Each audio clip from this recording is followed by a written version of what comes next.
Title: The Gift of the Magi. Author O. Henry. $1.87. That was all. And 60 cents of it was in pennies.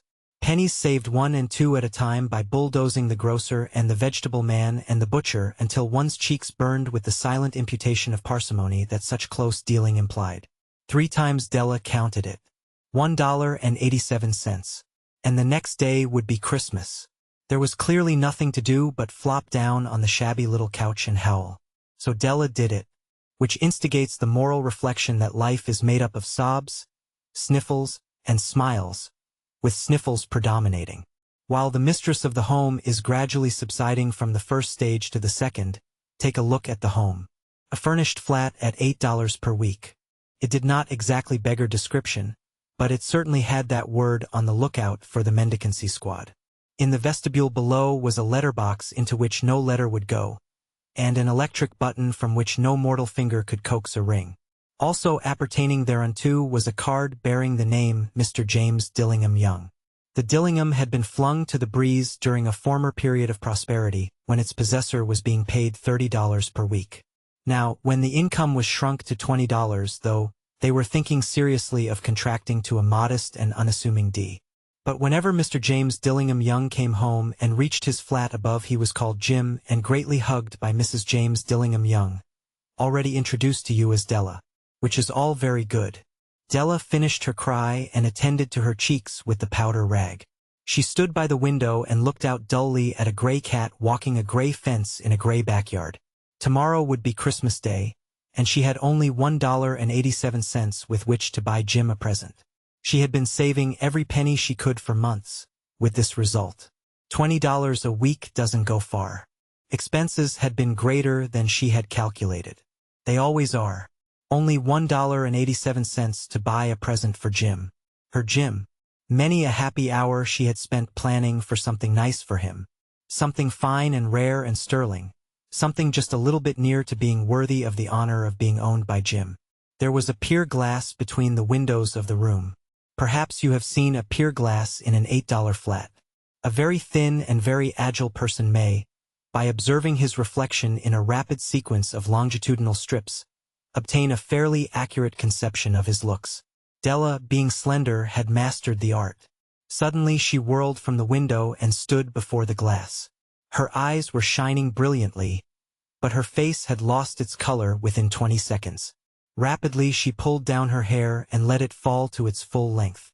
Now, there were 2 possessions of the James Dillingham Youngs in which they both took a mighty pride. One was Jim's gold watch that had been his father's and his grandfather's. The other was Della's hair. Had the Queen of Sheba lived in the flat across the airshaft, Della would have let her hair hang out the window some day to dry just to depreciate Her Majesty's jewels and gifts. Had King Solomon been the janitor, with all his treasures piled up in the basement, Jim would have pulled out his watch every time he passed, just to see him pluck at his beard from envy. So now Della's beautiful hair fell about her rippling and shining like a cascade of brown waters. It reached below her knee and made itself almost a garment for her. And then she did it up again nervously and quickly. Once she faltered for a minute and stood still while a tear or two splashed on the worn red carpet. On went her old brown jacket, on went her old brown hat. With a whirl of skirts and with the brilliant sparkle still in her eyes, she fluttered out the door and down the stairs to the street, where she stopped. The sign read, Madame Sofronie, hair goods of all kinds. 1 flight up Della ran, and collected herself, panting. Madam, large, too white, chilly, hardly looked the Sofronie. Will you buy my hair? Asked Della. I buy hair, said Madame. Take your hat off and let's have a sight at the looks of it. Down rippled the brown cascade. $20, said Madame, lifting the mass with a practiced hand. Give it to me quick, said Della. Oh, and the next 2 hours tripped by on rosy wings. Forget the hashed metaphor. She was ransacking the stores for Jim's present. She found it at last. It surely had been made for Jim and no one else. There was no other like it in any of the stores, and she had turned all of them inside out. It was a platinum fob chain, simple and chaste in design, properly proclaiming its value by substance alone and not by meretricious ornamentation, as all good things should do. It was even worthy of the watch. As soon as she saw it, she knew that it must be Jim's. It was like him. Quietness and value, the description applied to both. $21 they took from her for it, and she hurried home with the 87 cents. With that chain on his watch, Jim might be properly anxious about the time in any company. Grand as the watch was, he sometimes looked at it on the sly on account of the old leather strap that he used in place of a chain. When Della reached home, her intoxication gave way a little to prudence and reason. She got out her curling irons and lighted the gas and went to work repairing the ravages made by generosity added to love. Which is always a tremendous task, dear friends. A mammoth task. Within 40 minutes her head was covered with tiny, close-lying curls that made her look wonderfully like a truant schoolboy. She looked at her reflection in the mirror long, carefully, and critically. If Jim doesn't kill me, she said to herself, before he takes a second look at me, he'll say I look like a Coney Island chorus girl. But what could I do? Oh, what could I do with $1.87? At 7 o'clock the coffee was made and the frying pan was on the back of the stove hot and ready to cook the chops. Jim was never late. Della doubled the fob chain in her hand and sat on the corner of the table near the door that he always entered. Then she heard his step on the stair away down on the first flight, and she turned white for just a moment.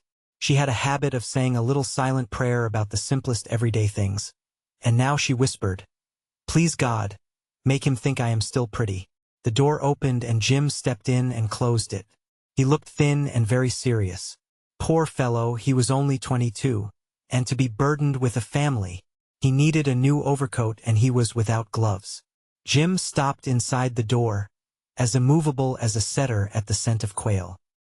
His eyes were fixed upon Della, and there was an expression in them that she could not read, and it terrified her. It was not anger, nor surprise, nor disapproval, nor horror, nor any of the sentiments that she had been prepared for. He simply stared at her fixedly with that peculiar expression on his face. Della wriggled off the table and went for him. "Jim, darling," she cried, "don't look at me that way.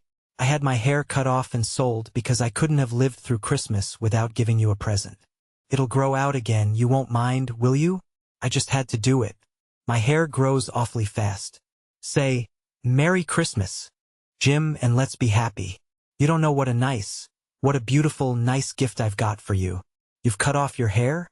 asked Jim, laboriously, as if he had not arrived at that patent fact yet even after the hardest mental labor. "Cut it off and sold it," said Della.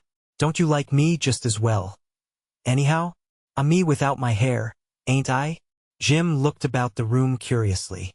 "You say your hair is gone," he said, with an air almost of idiocy. "You needn't look for it," said Della. "Sold, I tell you, sold and gone, too. It's Christmas Eve, boy. Be good to me, for it went for you. Maybe the hairs of my head were numbered," she went on with sudden serious sweetness, "but nobody could ever count my love for you. Shall I put the chops on, Jim?" Out of his trance Jim seemed quickly to wake. He enfolded his Della. "For 10 seconds let us regard with discreet scrutiny some inconsequential object in the other direction. $8 a week or $1,000,000 a year. What is the difference? A mathematician or a wit would give you the wrong answer. The Magi brought valuable gifts, but that was not among them. This dark assertion will be illuminated later on."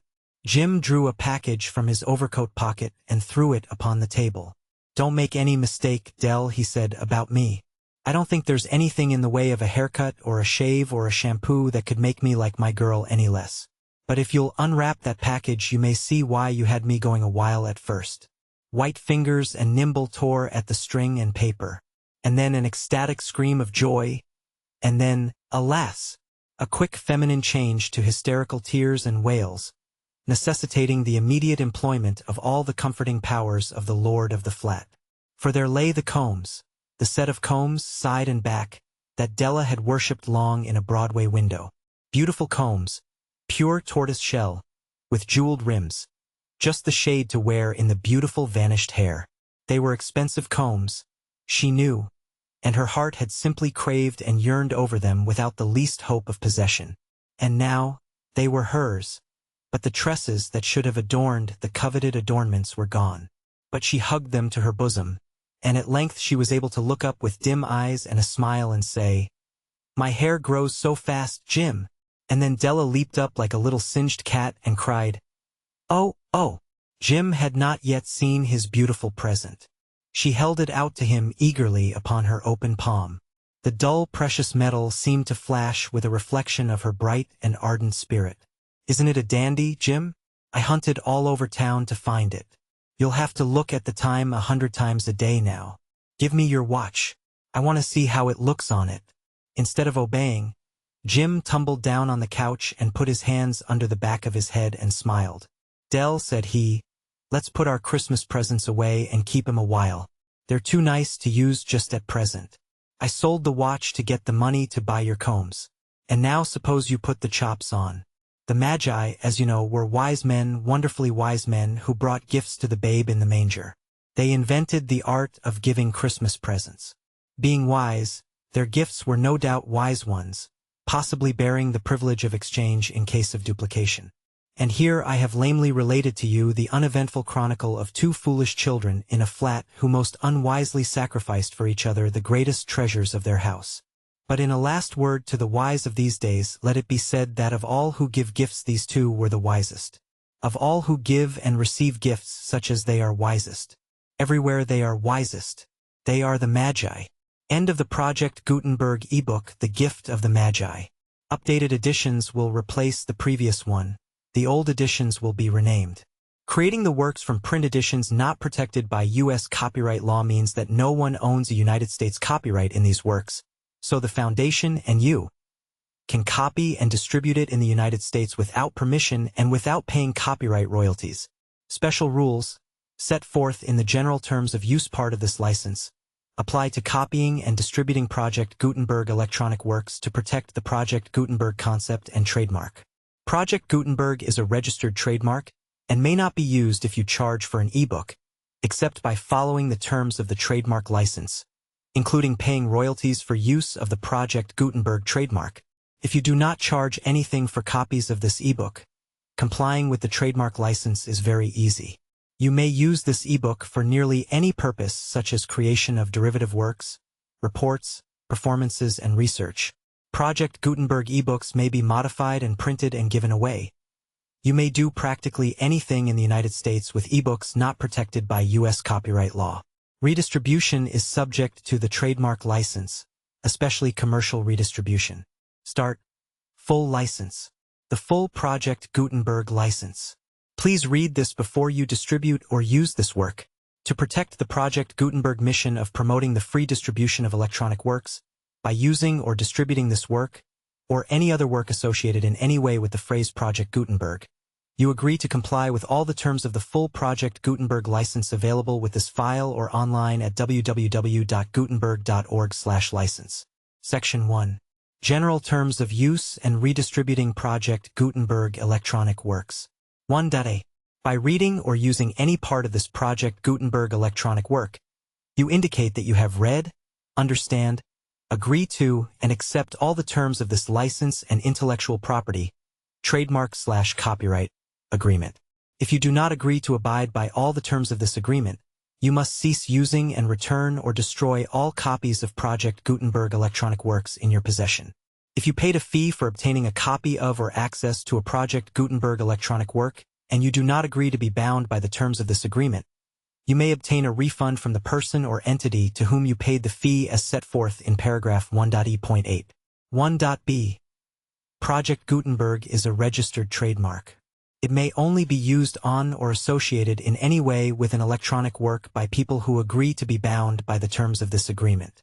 There are a few things that you can do with most Project Gutenberg electronic works even without complying with the full terms of this agreement. See paragraph 1.c below. There are a lot of things you can do with Project Gutenberg electronic works if you follow the terms of this agreement and help preserve free future access to Project Gutenberg electronic works. See paragraph 1.e below. 1.c.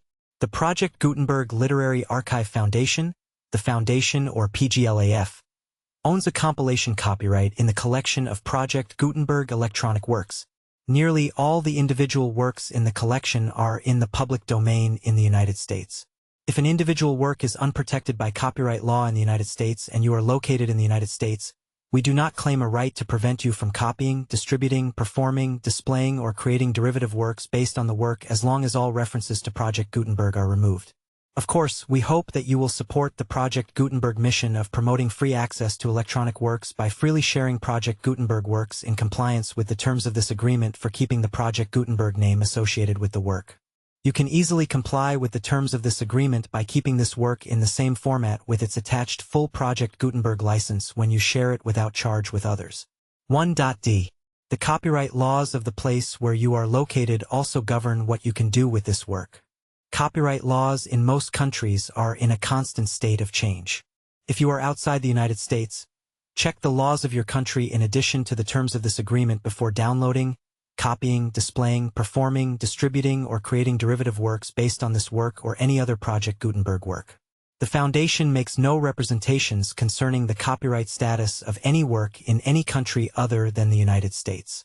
1.e. Unless you have removed all references to Project Gutenberg. 1e.1.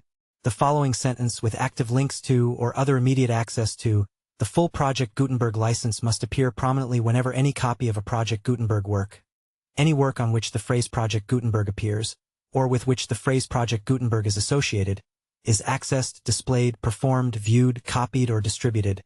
This ebook is for the use of anyone anywhere in the United States and most other parts of the world at no cost and with almost no restrictions whatsoever.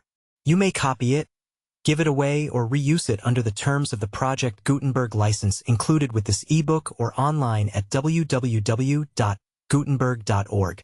If you are not located in the United States, you will have to check the laws of the country where you are located before using this ebook.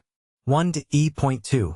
If an individual Project Gutenberg electronic work is derived from texts not protected by U.S. copyright law, does not contain a notice indicating that it is posted with permission of the copyright holder, the work can be copied and distributed to anyone in the United States without paying any fees or charges. If you are redistributing or providing access to a work with the phrase Project Gutenberg associated with or appearing on the work, you must comply either with the requirements of paragraphs 1.e.1 through 1.e.7 or obtain permission for the use of the work and the Project Gutenberg trademark as set forth in paragraphs 1.e.8 or 1.e.9. 1d.3. If an individual Project Gutenberg electronic work is posted with the permission of the copyright holder, your use and distribution must comply with both paragraphs 1e.1 through 1e.7 and any additional terms imposed by the copyright holder. Additional terms will be linked to the Project Gutenberg license for all works posted with the permission of the copyright holder found at the beginning of this work. 1e.4. Do not unlink or detach or remove the full Project Gutenberg license terms from this work, or any files containing a part of this work or any other work associated with Project Gutenberg. 1e.5. Do not copy, display, perform, distribute or redistribute this electronic work, or any part of this electronic work, without prominently displaying the sentence set forth in paragraph 1e.1, with active links or immediate access to the full terms of the Project Gutenberg license. 1e.6. You may convert to and distribute this work in any binary, compressed, marked up, non-proprietary or proprietary form, including any word processing or hypertext form.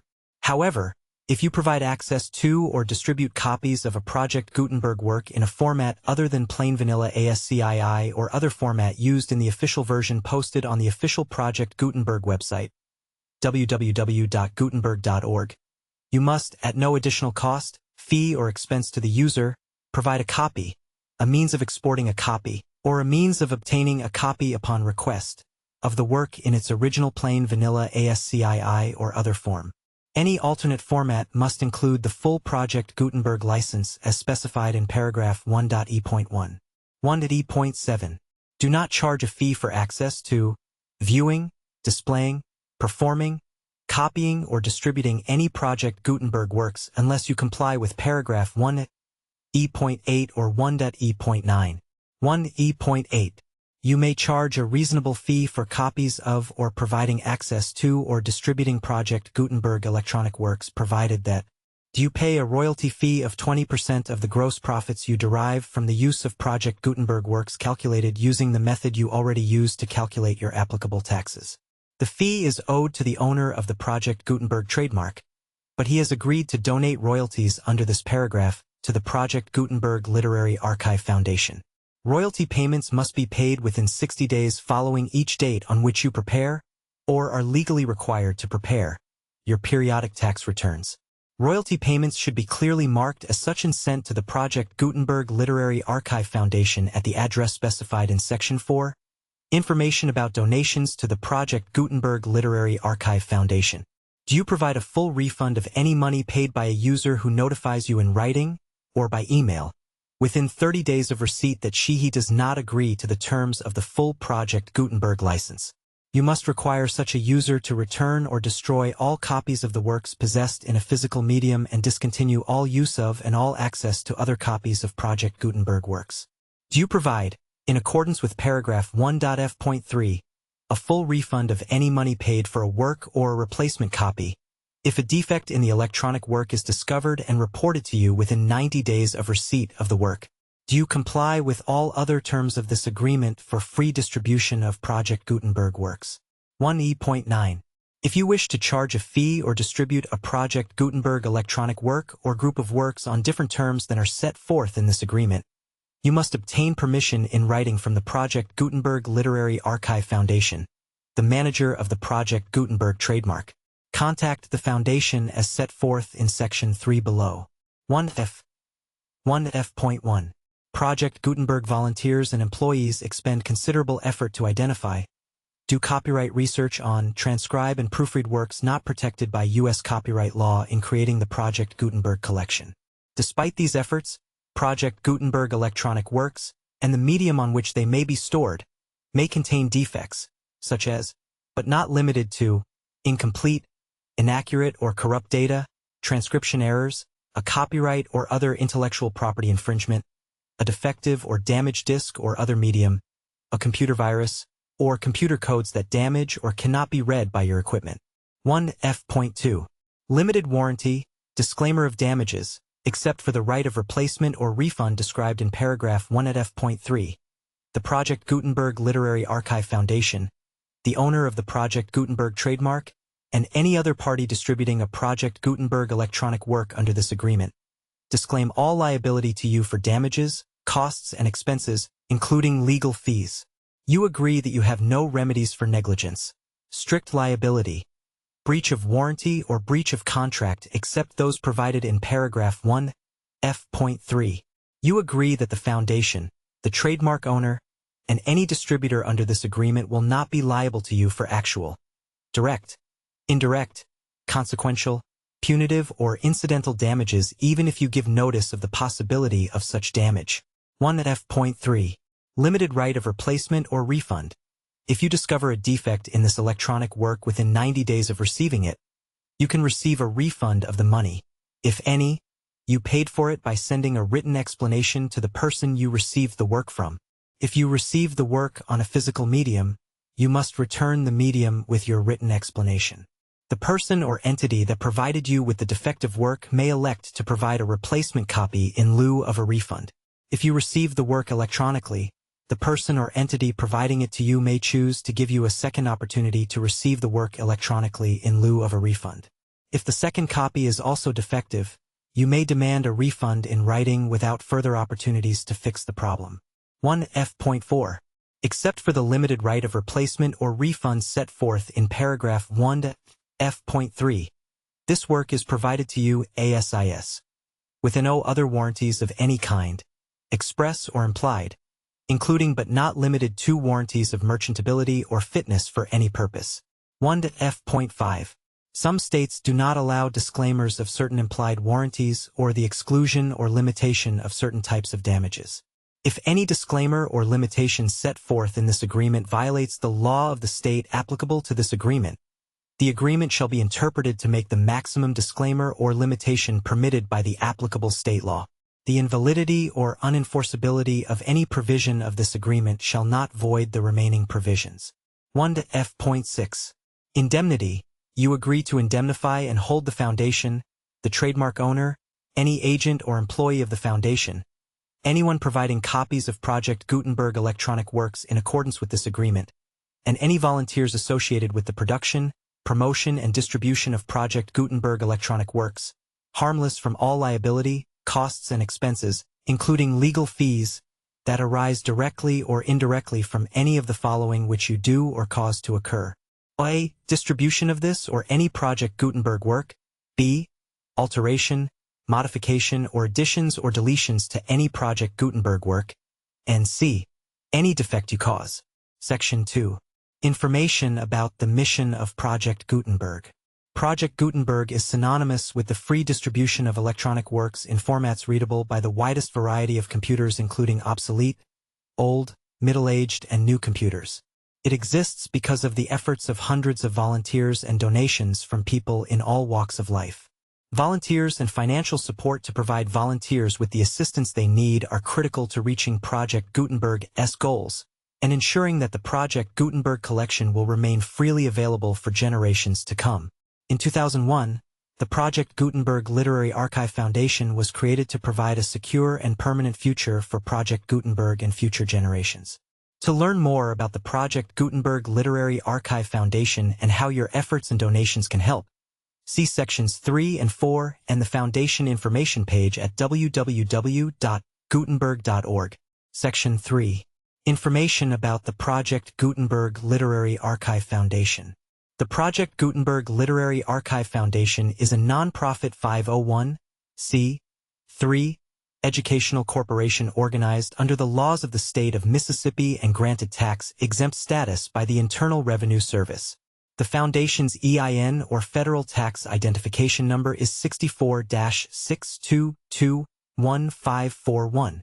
Contributions to the Project Gutenberg Literary Archive Foundation are tax-deductible to the full extent permitted by U.S. federal laws and your state's laws. The Foundation's business office is located at 809 North 1500 West, Salt Lake City, Utah 84116, 801-596-1887. Email contact links and up-to-date contact information can be found at the Foundation's website and official page at www.gutenberg.org/contact. Section 4. Information about donations to the Project Gutenberg Literary Archive Foundation. Project Gutenberg depends upon and cannot survive without widespread public support and donations to carry out its mission of increasing the number of public domain and licensed works that can be freely distributed in machine-readable form, accessible by the widest array of equipment including outdated equipment. Many small donations, $1 to $5,000, are particularly important to maintaining tax-exempt status with the IRS. The Foundation is committed to complying with the laws regulating charities and charitable donations in all 50 states of the United States. Compliance requirements are not uniform and it takes a considerable effort, much paperwork and many fees to meet and keep up with these requirements. We do not solicit donations in locations where we have not received written confirmation of compliance. To send donations or determine the status of compliance for any particular state, visit www.gutenberg.org/donate. While we cannot and do not solicit contributions from states where we have not met the solicitation requirements, we know of no prohibition against accepting unsolicited donations from donors in such states who approach us with offers to donate. International donations are gratefully accepted, but we cannot make any statements concerning tax treatment of donations received from outside the United States. U.S. laws alone swamp our small staff. Please check the Project Gutenberg web pages for current donation methods and addresses. Donations are accepted in a number of other ways including checks, online payments, and credit card donations. To donate, please visit www.gutenberg.org/donate. Section 5. General information about Project Gutenberg electronic works. Professor Michael S. Hart was the originator of the Project Gutenberg concept of a library of electronic works that could be freely shared with anyone. For 40 years, he produced and distributed Project Gutenberg ebooks with only a loose network of volunteer support. Project Gutenberg ebooks are often created from several printed editions, all of which are confirmed as not protected by copyright in the U.S. unless a copyright notice is included. Thus, we do not necessarily keep ebooks in compliance with any particular paper edition. Most people start at our website, which has the main PG search facility, www.gutenberg.org. This website includes information about Project Gutenberg, including how to make donations to the Project Gutenberg Literary Archive Foundation, how to help produce our new ebooks, and how to subscribe to our email newsletter to hear about new ebooks.